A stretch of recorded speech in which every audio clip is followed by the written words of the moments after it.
Dieu. Amen. Amen. Je suis très heureux de vous retrouver encore ce matin, du moins cet après-midi, pour encore parler de notre thème que nous avons commencé le dimanche passé, qui est la prière par l'Esprit. Prier dans l'Esprit pour prier par l'Esprit. Dimanche passé, nous avons dit comment prier dans l'Esprit pour pouvoir prier par l'Esprit.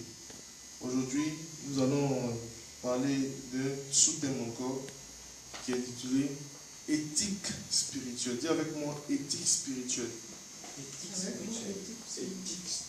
Éthique spirituelle. Alors, notre texte de base se trouve dans 1 Corinthiens chapitre 2, à partir du verset 10 jusqu'au verset 13. Alors, quand on parle d'éthique, on entend par éthique moralité. Amen. C'est-à-dire un système de pensée, une manière de voir, une attitude. Rappelez-vous dans le livre de Romains chapitre 12, à partir du verset 1, il est écrit « Ne vous conformez pas au siècle présent, mais soyez transformés par le renouvellement de votre intelligence, afin de pouvoir discerner ce qui est bon, agréable, parfait aux yeux de Dieu. » Ça, c'est l'éthique. Se laisser transformer par la parole de Dieu, par l'esprit, se laisser renouveler, ne pas s'occuper des soucis de ce monde, ne pas s'occuper des problèmes. Ça, c'est avoir une moralité du royaume. Amen. C'est avoir un système de pensée du royaume. Et ce matin, je vais vous amener à comprendre l'éthique spirituelle. C'est quoi l'éthique spirituelle? Dans le livre de 1 Corinthiens chapitre 2, que nous avons à l'écran, au verset 10, il est écrit « Dieu nous les a révélés par l'Esprit. » Amen. Car l'Esprit sonde tout, même les profondeurs de Dieu. Amen. Ok, allons-y au verset 13 maintenant. Et nous en parlons non avec des discours qu'enseigne la sagesse humaine, mais avec ce qu'enseigne l'Esprit, employant en un langage spirituel pour les choses spirituelles. Amen. Donc, quand je dis éthique spirituelle, je veux parler de la manière de voir. La Bible dit que nous sommes une nouvelle créature. Et la Bible dit que nous sommes à l'image et à la ressemblance de Dieu. Amen. Donc nous sommes des esprits comme Dieu est esprit. Le livre de Jean chapitre 4 dit Dieu est esprit. Il faut que ceux qui l'adorent en esprit et en vérité. Beaucoup de personnes aujourd'hui adorent Dieu dans la chair, pas en esprit et en vérité. Et l'éthique spirituelle revient pour repositionner les gens, repositionner du moins ramener les personnes à pouvoir adorer Dieu en esprit et en vérité. Pour pouvoir adorer un esprit, il faut être un esprit. Dis Amen. Et quand on parle d'éthique spirituelle, le verset 13 nous dit simplement employer un langage spirituel pour les choses spirituelles. Tu ne peux pas employer un langage charnel pour les choses charnelles.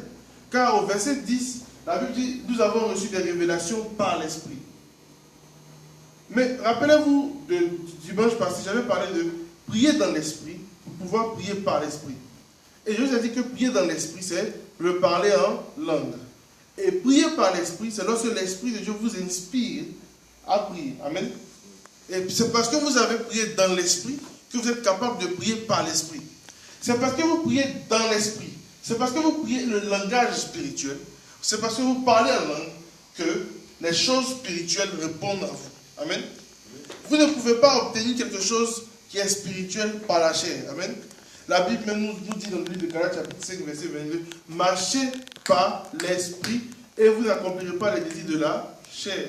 Donc si vous voulez voir des choses dans la vie, dans votre vie, fonctionner comme la Bible le dit, parce que écoutez, la Bible n'est pas un livre charnel, la Bible est un livre spirituel. La Bible n'est pas un livre d'histoire, la Bible n'est pas un livre de contes, la Bible n'est pas un livre de mathématiques, la Bible est un livre spirituel. Donc quand vous lisez la Bible, vous lisez, vous lisez les paroles de Dieu, la parole de Dieu, mais qui n'est pas physique, qui n'est pas charnel, qui est spirituel. Rappelez-vous ce que Jésus disait. Il dit, ces paroles que je vous dis, sont vie et esprit. Dans ces paroles se trouve la vie et ces paroles sont des esprits. Amen. Donc quand vous comprenez que pour pouvoir vous adresser à Dieu, le livre de 1 Corinthiens chapitre 14 nous dit, Amen, allons-y dans 1 Corinthiens chapitre 14. 1 Corinthiens chapitre 14 nous dit quoi? Que celui qui parle en d'autres langues parle à Dieu. Et c'est un esprit qui dit des mystères. Donc il parle en fait, c'est-à-dire il a l'éthique spirituelle, c'est-à-dire il a la mentalité spirituelle. Il sait que pour s'approcher de Dieu, pour parler à Dieu, il ne doit pas parler dans la chair. Il ne doit pas se lever parce qu'il a un problème pour parler à Dieu. Non, mais il vient dans la spiritualité, il vient dans son identité propre. Il vient dans l'atmosphère spirituelle pour parler à Dieu. Amen. Amen. Parce que si on n'apprend pas dès maintenant à parler à Dieu selon l'éthique, selon la morale, parce que Dieu n'est pas un homme. Dieu est un esprit. Et Dieu veut qu'on adore un esprit. Alors, pour adorer Dieu un esprit, il faut parler le langage spirituel. Si on comprend ça, vous allez voir que au verset 10, tu peux revenir au verset 10, pardon. 1 Corinthiens chapitre 2, verset 10. Chapitre 2, verset 10. Si on arrive à parler à Dieu en esprit, voilà, viens au verset 9, 2. Voilà. Si nous arrivons à parler à Dieu en esprit, qu'est-ce qui va se passer? Mais comme il est écrit, ce sont des choses que l'œil n'a point vues, que l'oreille n'a point entendues, et qui ne sont point montées au cœur de l'homme. Des choses que Dieu a préparées pour ceux qui l'aiment. Alors, on va voir ces choses. Amen. Si on arrive à avoir l'éthique spirituelle, à avoir la moralité spirituelle, amen. Rappelez-vous, dans l'éthique spirituelle, c'est un thème qui est très vaste. Quand les disciples voulaient prier, Jésus leur a dit, quand vous priez, dites votre Père qui est aux cieux, que ton nom soit sanctifié, que ton règne vienne, que ta volonté soit faite sur la terre comme au ciel. Que ton règne vienne, n'est-ce pas? Donc, regardez un peu. Dieu veut que l'atmosphère qui est au ciel prévale sur la terre. Amen. Dieu veut, autrement dit, que nous pensions comme lui, que nous pensions comme le ciel. Josué chapitre 1, verset 12 dit quoi? Chapitre 1, verset 8, excusez-moi, dit quoi?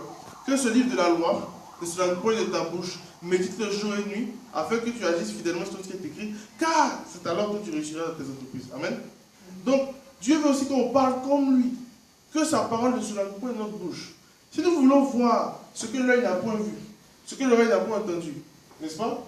Ce qui n'est pas monté au cœur de l'homme, des mystères, des grandes choses. Nous voulons voir par exemple des personnes handicapées qui commencent à marcher. Nous voulons voir de l'argent qui apparaît de notre compte bancaire. Nous voulons voir des miracles. Okay? En d'autres termes, nous devons commencer à avoir l'éthique, ou du moins à pratiquer l'éthique spirituelle, qui est de parler en d'autres langues. Et alors, l'Esprit va nous inspirer certaines paroles, va nous inspirer certaines manières de faire, qui vont nous permettre de pouvoir voir des miracles. Amen. Alors, vous qui nous écoutez, qui nous suivez sur Internet, je vous encourage à parler en langue, parce que parler en langue, non seulement que ça vous édifie, mais ça vous permet de pouvoir découvrir encore en profondeur qui est Dieu. Parce que, rappelez-vous, verset 10, allons au verset 10. Il dit, Dieu les a révélés, c'est les choses que l'œil n'a point vues, l'oreille n'a pas entendu. Dieu les a révélés par qui? Par l'Esprit. Amen. Amen. Parce que vous parlez un langage spirituel, alors l'Esprit vient vous révéler ça. Amen. Et il dit, car l'Esprit sonde même les profondeurs de Dieu. Donc, si vous fonctionnez par l'Esprit, même les choses qui sont cachées, qui sont chez Dieu, l'Esprit vous les révèle. Ce qu'on appelle l'inspiration. Amen.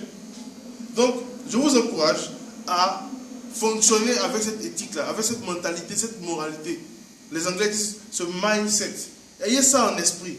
Ayez ça en tête. Je suis un esprit, alors je parle à Dieu en esprit. Amen. Je dois toujours parler à Dieu en esprit. Quand je me retrouve seul, c'est en esprit. Ramashokodobo, Rinanamashaka, Renegebo, Ninamagos. Je dois toujours être en esprit. Toujours être en esprit. Parce que être en esprit me permet de voir, ce que l'œil n'a point vu, ce que l'oreille n'a pas entendu, ce qui n'est pas monté au cœur de l'homme. Amen. Vous êtes bénis et bonne semaine à vous. Amen. Shalom. Amen.